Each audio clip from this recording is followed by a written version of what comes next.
এত বড় একটা ঘটনা হলো, এটার দায়ভার কে নিবে? এই জায়গায় তো এটা করারই কথা ছিল না। এই স্কুলটা করা হয়েছে, কলেজটা করা হয়েছে, আমাদের এক্স প্রাইম মিনিস্টার এটা বাধা দিয়েছিল যেখানে স্কুল করা যাবে না।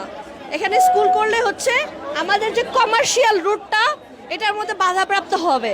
আমি ছোটকাল থেকে মাইলস্টোনে পড়ে আসছি। হ্যাঁ, মাইলস্টোনের সম্পর্কে আমার আন্তরিক ভালোবাসা, আমার টিচারদের প্রতি আমার অনেক ভালোবাসা, কারণ তারা আমাদেরকে বড় করছে।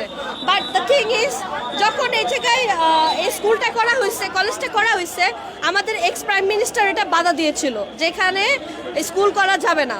এখানে স্কুল করলে হচ্ছে আমাদের যে কমার্শিয়াল রুটটা এটার মধ্যে বাধাপ্রাপ্ত হবে। সো আমরা এখানে আপনাকে অ্যাকোয়ার করে জমি নিয়ে নিব, এখানে আমরা র্যাবের বেস করব। তো তারপর হচ্ছে স্কুলের টিচাররা হচ্ছে তারপরে স্টুডেন্টদেরকে বলা হলো যে প্রোটেস্ট করার জন্য, যে না আমাদের ল্যান্ড এখানেই থাকবে। তো আমার এখন আজকের ঘটনার কারণ হচ্ছে যে এত বড় একটা ঘটনা হলো, এটার দায়ভার কে নিবে? এই জায়গায় তো এটা করারই কথা ছিল না।